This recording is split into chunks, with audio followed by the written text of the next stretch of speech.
الحمد لله نحمده ونستعينه ونستغفره ونعوذ بالله من شرور أنفسنا ومن سيئات أعمالنا من يهده الله فلا مضل له ومن يضلل فلا هادي له ونشهد أن لا إله إلا الله وحده لا شريك له ونشهد أن سيدنا ومولانا محمدا عبده ورسوله صلی اللہ تعالی علیہ وسلم تسلیما کثیرا اما بعد قال اللہ تبارک وتعالی اعوذ باللہ من الشیطان الرجیم بسم اللہ الرحمن الرحیم بل تؤثرون الحیاة الدنیا والآخرة خیر وابقى وقال رسول اللہ صلی اللہ علیہ وسلم الکیس من دان نفسه وعمل لما بعد الموت والعاجز من اتبع نفسه هواها وتمنى على الله او كما قال رسول الله صلى الله عليه وسلم صدق الله مولانا العظيم وصدق رسوله النبي الكريم ونحن على ذلك من الشاهدين والشاكرين والحمد لله رب العالمين اللهم صل على سيدنا محمد وعلى آل سيدنا محمد وأصحاب سيدنا محمد وبارك وسلم اللهم صل على محمد وعلى آل محمد كما صليت على إبراهيم وعلى آل إبراهيم إنك حميد مجيد اللهم بارك على محمد وعلى آل محمد كما باركت على إبراهيم وعلى آل إبراهيم إنك حميد مجيد اللهم صل على سيدنا محمد كلما ذكره الذاكرون وصل على سيدنا محمد كلما غفل عن ذكر الغافلون حضرات سامعین، بزرگوں اور دوستو، رمضان مبارک کا عظیم مقدس مہینہ اختتام کو پہنچ رہا ہے۔ اس مہینے میں کس نے کیا کیا، کس نے کیا کھویا، کس نے کیا پایا، ہر انسان کو اپنے بارے میں اس کا احساس ہے اور ہونا چاہیے۔ اتنا تو طے شدہ ہے کہ اللہ کے فضل سے، کرم سے، کہ اس رمضان مبارک کے مہینے میں ہر بندے کی زندگی میں کچھ نہ کچھ تبدیلی آئی، کچھ نہ کچھ تبدیلی آئی۔ شاید کوئی ایسا ہو بالکل خدا نخواستہ محروم ہی، جس نے رمضان مبارک کا کوئی اثر نہ لیا ہو، ورنہ عموماً رمضان مبارک کا کچھ نہ کچھ اثر ہر بندے نے لیا ہے، اور ہر انسان کی رمضان کے اندر کچھ نہ کچھ تبدیلی ہوئی ہے۔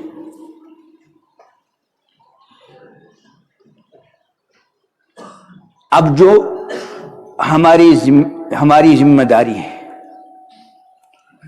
وہ یہ کہ ہمارے اندر جو تبدیلی آئی ہے،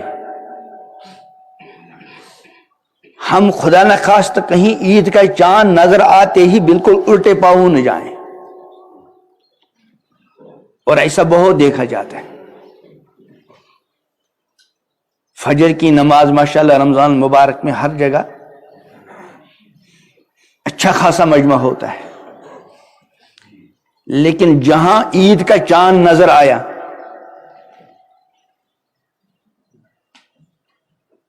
تو شاید 1/3 تو غائب ہوتے ہی، حالانکہ عید کا دن ہے، خوشی کا دن ہے۔ عید کے دن سویرے جاگنا خود ایک سنت ہے، بلکہ عید کی رات میں جاگنے کی فضیلت ہے۔ امام الانبیاء حضرت محمد عربی صلی اللہ علیہ وسلم نے فرمایا کہ جس نے عید کی راتوں کو عبادت میں گزارا، من احیا لیلۃ العید، جس نے عید کی راتوں کو بیدار رکھا، زندہ رکھا، عبادات سے آباد رکھا، جس دن سارے دل مردہ ہوں گے اس کا دل نہیں مرے گا۔ لیکن ہمارا معاملہ کیا ہوتا ہے؟ عید کے دن بعض مرتبہ فجر کی نماز بھی غائب، اس لیے اس وقت مختصر چند گزارشات ہیں. ایک یہ کہ رمضان المبارک کی برکت سے جو ہمارے اندر تبدیلی آئی ہے، اعمال میں اضافے کے اعتبار سے، اور کچھ ایسے اعمال جو ہم رمضان سے پہلے نہیں کرتے تھے، رمضان المبارک کے برکت سے وہ اعمال ہماری زندگی میں آ گئے. ان اعمال کو نہ صرف برقرار رکھنے کی ضرورت ہے بلکہ بڑھانے کی ضرورت ہے. جیسے دنیا کوئی سرمایہ ہم کو حاصل ہو جاتا ہے، ہم اس سرمایہ کو صرف محفوظ ہی نہیں رکھتے بلکہ دن بدن اس سرمایہ کو بڑھانے کی فکر کرتے ہیں. حالانکہ دنیوی سرمایہ سب کے سب فانی. قرآن نے ارشاد فرمایا کہ بل تؤثرون الحیات الدنیا، تم تو دنیوی زندگی کو ترجیح دیتے ہو. والآخرۃ خیر وابقا، حالانکہ آخرت اور آخرت کی زندگی اس دنیوی زندگی اور دنیوی سرمایہ کے مقابلے میں بہت ہی زیادہ بہتر. کتنی بہتر؟ امام الانبیاء حضرت محمد عربی صلی اللہ علیہ وسلم نے مثالوں کے ذریعے اپنی امت کو سمجھایا. فرمایا دنیا کی حقیقت آخرت کے مقابلے میں ایسی ہے جیسے کوئی انسان اپنی انگلی سمندر میں ڈبو دے اور سمندر میں ڈبونے کے بعد اس کو نکالے. فَلْيَنْظُرْ بِمَا يَرْجِعُ، اس کو چاہیے کہ وہ دیکھے وہ سمندر میں انگلی ڈبو کر کیا لے کر آیا. انہیں ذرا سا پانی کا ایک قطرہ لگ گیا، تو جو نسبت اس انگلی پہ لگے ہوئے قطرے کی سمندر کے ساتھ ہے، وہی نسبت دنیا کی کس کے مقابلے میں ہے؟ آخرت کے مقابلے. آخرت سمندر ہے اور اس کے مقابلے میں دنیا وہ قطرہ ہے. تو جب دنیا کے لیے اتنی فکر ہے تو آخرت والآخرت خیر بہتر ہے. اور اس سے بڑی خوب بہتری اس میں یہ ہے کہ وہ ابقا، وہ ہمیشہ باقی رہنے والی. اس لیے ایک گزارش تو یہ ہے کہ جو کچھ سرمایہ اعمال کے اعتبار سے تقوی کے، اور یاد رکھیے واللہ مسلمان کے لیے سرمایہ ایمان ہے، مسلمان کے لیے سرمایہ اعمال ہے، مسلمان کے لیے عظیم سرمایہ ایمان کے بعد تقوی اور پرہیزگاری ہے، گناہوں سے بچنا. آخرت میں اللہ کی یہاں معزز ہونے کا مدار ان اکرمکم عند اللہ اتقاکم، تقوی پر. اور رمضان المبارک کا مقصد ہی کتب علیکم الصیام کما کتب علی الذین من قبلکم لعلکم تتقون. رمضان کا مقصد ہی تقوی.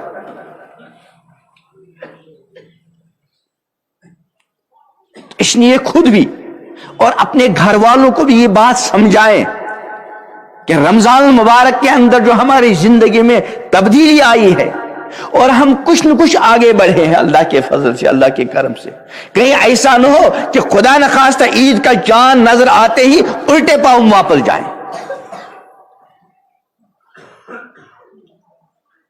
دوسری یہ دو دن ہے ابھی، آج 27 کا ہے، 28 اور 29. 30 کے بارے میں یقین کے ساتھ نہیں کہا جا سکتا. ان دو دنوں کو بہت زیادہ غنیمت جان لیں، بہت زیادہ غنیمت جان لیں.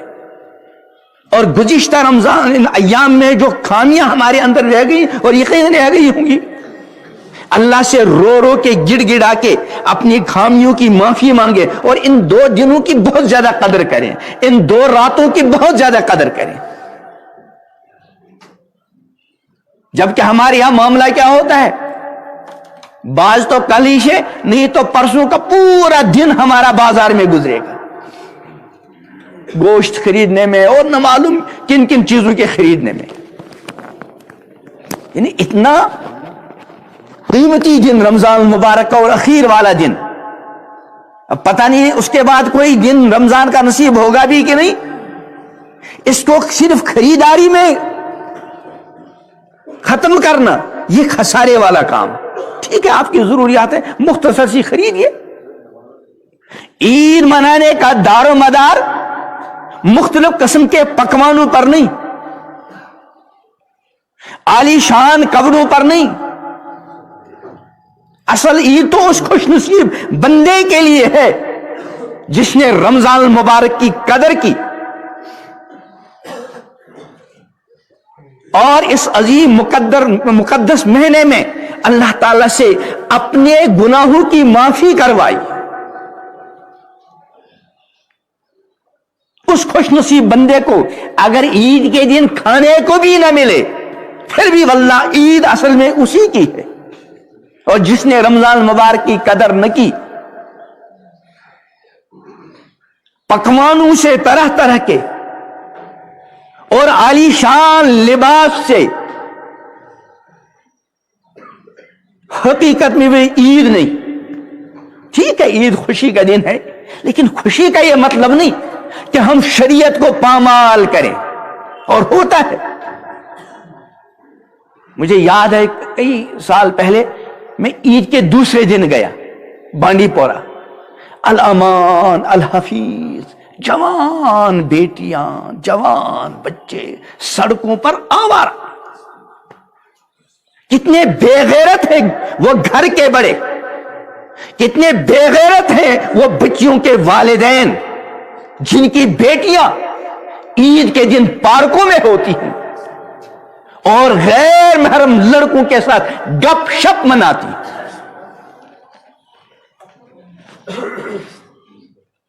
کتنے خسارے والے نوجوان ہیں وہ کہ رمضان کی تو کسی نے کسی حد تک قدر کی، لیکن عید کا چاند دیکھتے ہی اور پارکوں میں جائیں. اور بعض مرتبہ وہاں نشہ آور چیزوں کا حتیٰ کہ شراب، اللہ بچائے، جس کو ام الخبائث کہا گیا ہے، شراب نوشی تک کی بھی نوبتیں آ جاتی. مجھے یاد ہے ایک دوست نے کئی سال پہلے بتلایا کہ وہاں جو شراب کی دکانیں ہیں عید کے دن جوانوں کی لمبی قطار ہے. لا حول ولا قوت الا باللہ، لا حول ولا قوت الا باللہ. جب ایک مسلمان نوجوان کا یہ حال، ایک مسلمان بیٹی کا یہ حال ہے، تو دوسرے ہمارے ذریعے کیا سبق حاصل کریں گے؟ مسلمان جوان کے لیے اور امام الانبیاء حضرت محمد عربی صلی اللہ علیہ وسلم کے ہر امتی کے لیے رب العالمین نے اعلان فرمایا ہے کہ لقد کان لکم فی رسول اللہ اسوۃ حسنہ. پیغمبر کی زندگی صلی اللہ علیہ وسلم، صحابہ کا ہم پر احسان ہے. انہوں نے امام الانبیاء حضرت محمد عربی صلی اللہ علیہ وسلم کے عظیم اور مقدس زندگی کے ہر پہلو کو ہمارے سامنے محفوظ رکھا. آپ کی ایک ایک ادا کو، رمضان المبارک کی راتوں کی کیفیات کو، خوشی اور غمی کے مواقع پر امام الانبیاء حضرت محمد عربی علیہ السلام کا طرز عمل کیا رہا، ہر امتی کے لیے نمونہ موجود رکھا. لیکن ہم مست ہیں اپنی دنیا کے بنانے میں، ہم مست ہیں عیش پرستی میں. خوش نصیب ہے وہ والدین، مبارک بادی کے لائق ہیں وہ والدین جن کو اپنے بچوں کی فکر ان کی دنیا سے زیادہ ان کی آخرت کی ہے، ان کی دنیوی تعلیم سے زیادہ ان کی دینی تعلیم کی ہے. میں یہ نہیں کہتا کہ دنیوی تعلیم نہ پڑھائیں، ضرور پڑھائیں، اپنے بچوں کے روزگار کی سبیل جائز طریقے پہ ضرور کریں، لیکن ان کے دین کی اور ان کی آخرت کی فکر کو اول ترجیح دیں، اول ترجیح.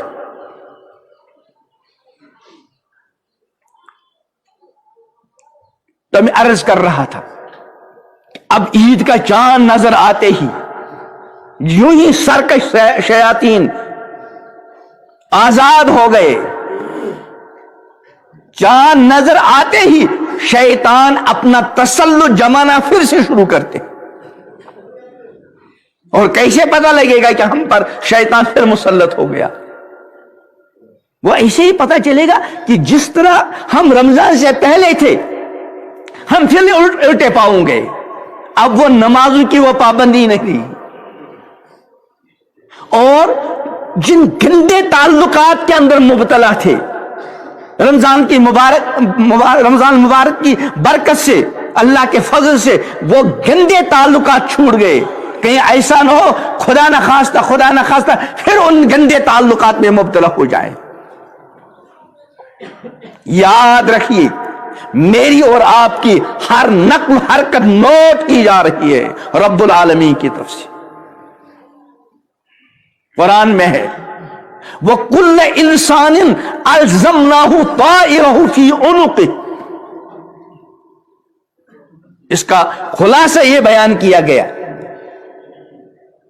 کہ انسان کی کتاب اس کے گلے کا گوئے کہ ہار بنی ہوئی ہے, لگے ہوئے ہیں فرشتے, ہر نقل حرکت, ہر جائز اور ناجائز کام کو لکھتے جا رہے ہیں. اور ان قریب وقت آئے گا وَنُخْرِجُ لَهُ يَوْمَ الْقِيَامَةِ كِتَابًا يَلْقَاهُ مَنْشُورًا. ہم ان کی کتاب کو نکالیں گے اس حال میں کہ وہ ان کے سامنے کھلی ہوئی ہوگی اور کہا جائے گا اقرأ کتابک, پڑھ لے اپنی کتاب, پڑھ لے اپنی کتاب. کتنے خوش نصیب ہیں وہ بندے, اللہ ہم کو انہی میں شامل فرمائے جو اپنی کتابی زندگی کے بارے میں بہت محتاط رہتے تھے, کوشش کرتے تھے کہ ہماری کتابی زندگی میں کوئی جرم لکھا نہ جائے, اور جہاں کوئی غلطی کوتاہی گناہ بشرت کی بنا پر ہو گیا فوراً توبہ کی. اس کا نتیجہ کیا ہوگا؟ قرآن نے فرمایا فَأَمَّا مَنْ أُوتِيَ كِتَابَهُ بِيَمِينِهِ فَيَقُولُ هَاؤُمُ اقْرَءُوا كِتَابِيَهْ. جہاں کتابی زندگی دائیں ہاتھ میں مل گئی بس ہر ایک کو دکھلاتے پھر رہے ہیں. فَيَقُولُ هَاؤُمُ اقْرَءُوا كِتَابِيَهْ. لو بھائی پڑھ لو میری کتابی زندگی. اللہ اکبر, اللہ ہم کو بھی ان میں شامل فرمائے. اور اس کی وجہ کیا ہے؟ قرآن نے کہا, وہ بندہ کہے گا کہ انی ظننت انی ملاق حسابیہ, میں اس یقین کے ساتھ زندگی گزارتا تھا کہ میں جو بھی کچھ کر رہا ہوں یہ سب کا سب میرے سامنے آنے والا ہے اور میرا اس کے ساتھ سامنا ہوگا. محتاج زندگی گزار رہا تھا. اور اس کے برعکس وہ انسان, وہ مرد و عورتیں, وہ جوان بچے, ہماری بیٹیاں جو خدا نخواستہ آزاد زندگی گزار رہے ہیں, رات دن آوارگی کی زندگی گزار رہے ہیں, جو ہی کتابی زندگی ہاتھ میں مل جائے گی وَأَمَّا مَنْ أُوتِيَ كِتَابَهُ بِشِمَالِهِ, بائیں ہاتھ میں, تو دکھلائے گا دوسروں کو فَيَقُولُ يَا لَيْتَنِي لَمْ أُوتَ كِتَابِيَهْ, کاش کہ مجھ کو یہ کتابی زندگی دی ہی نہ جاتی.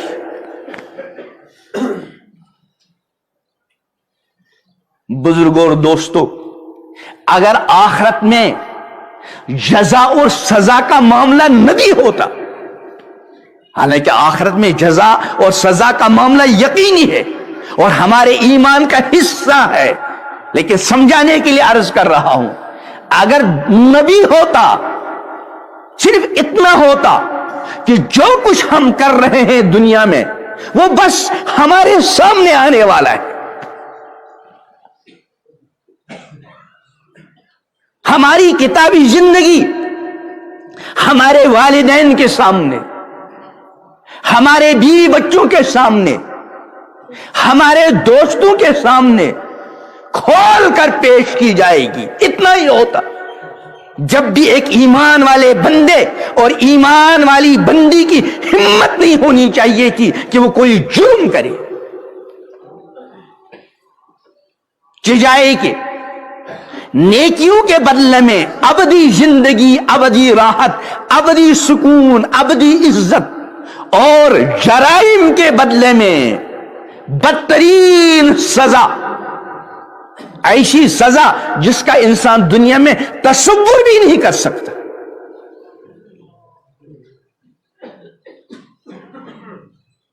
اس لیے بہت پھونک پھونک کر قدم رکھنے کی ضرورت ہے. اپنی زندگیوں میں تبدیلی لانے کی ضرورت ہے. اپنی زندگی گزارنے کے طریقے کو امام الانبیاء حضرت محمد عربی صلی اللہ علیہ وسلم کے مقدس طریقے کے مطابق بنانے کی، اور زندگی کا کوئی قدم اٹھانے سے پہلے پیغمبر کریم علیہ السلام کے عظیم مقدس نقش قدم کو تلاش کرنے کی ضرورت ہے. یہ دنیا کی چند روزہ زندگی بہرحال گزر جائے گی. خوشیوں میں گزرے یا غمیوں میں گزرے، پریشانیوں میں گزرے، مصیبتوں میں گزرے، ختم ہو جائے گی. اگر بے شمار خوشیوں میں زندگی گزری لیکن زندگی میں دین نہیں، تو حدیث میں آتا ہے جہنم میں ایک گوتا کھاتے ہی جب پوچھا جائے گا کہ کبھی کوئی خوشی دیکھی، حدیث میں آتا ہے قسم کھا کر کہے گا کہ واللہ کبھی کوئی خوشی نہیں دیکھی. حالانکہ ہمیشہ بظاہر خوشیاں ہی دیکھی ہوں گی دنیا میں، اور دین پر چل کر مان لیجئے دنیا میں مصیبتیں ہی دیکھی ہوں. جنت میں جاتے ہی سوال کے جواب میں قسم کھا کر کہے گا کہ واللہ کبھی کوئی مصیبت، کوئی غم نہیں دیکھا. اور یاد رکھیے حقیقی سکون، حقیقی اطمینان، خوشیوں کی زندگی وہ ایمان اور اعمال صالحہ کے ساتھ وابستہ ہے، وہ اللہ کی یاد کے ساتھ وابستہ ہے. قرآن کا فرمان ہے، اللہ کا فرمان ہے من عمل صالحا من ذکر او انثى وهو مؤمن فلنحيينه حیاتا طیبہ.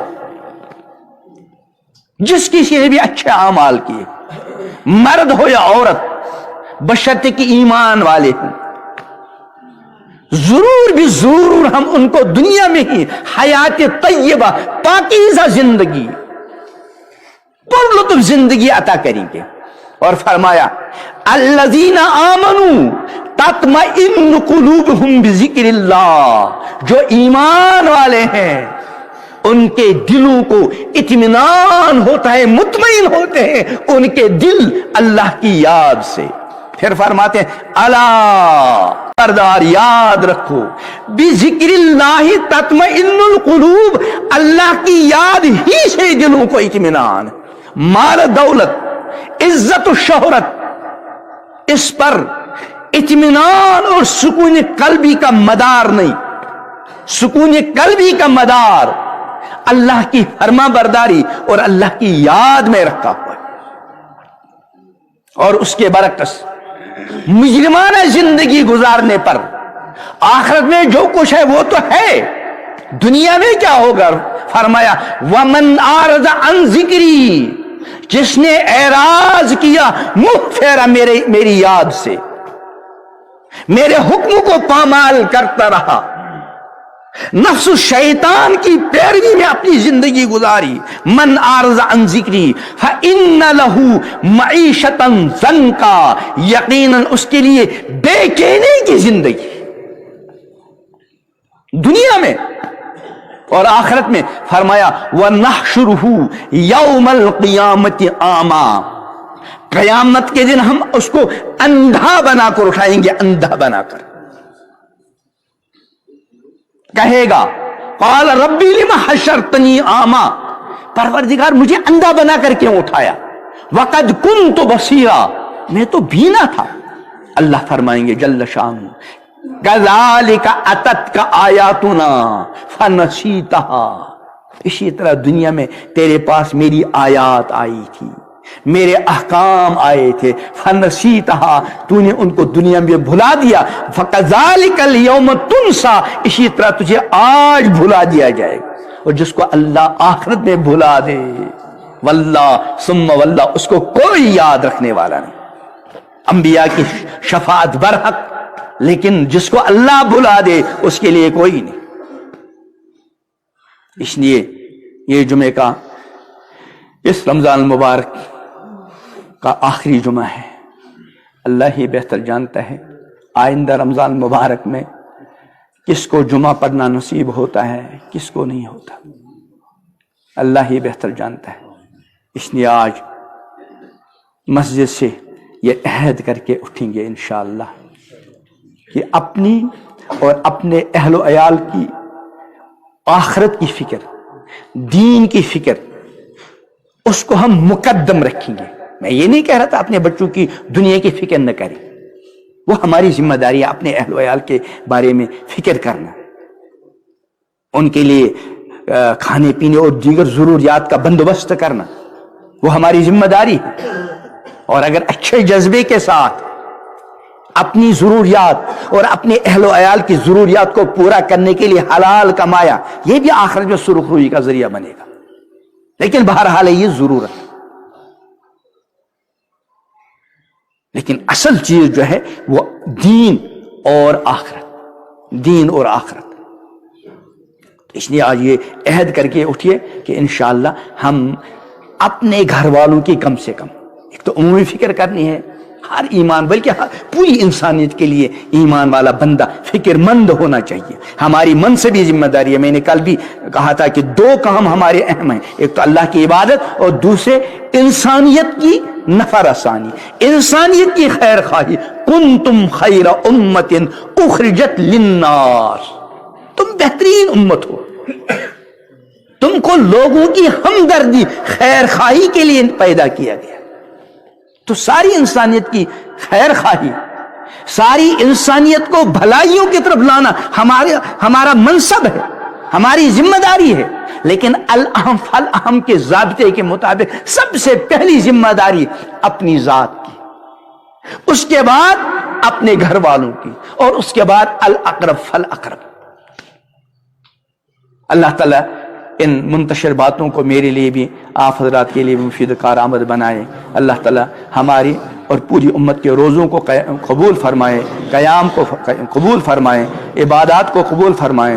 اللہ تعالیٰ اب سرکش شیاطین کے تسلط سے میری، آپ کی، ہم سب کے گھر والوں اور پوری امت کی حفاظت فرمائے. اللہ تعالیٰ پوری انسانیت کو امن اور سلامتی والے راستے پہ چلائے، امن اور سلامتی کا گہوارہ پورے عالم کو بنا دے. ربنا تقبل منا انک انت السمیع العلیم.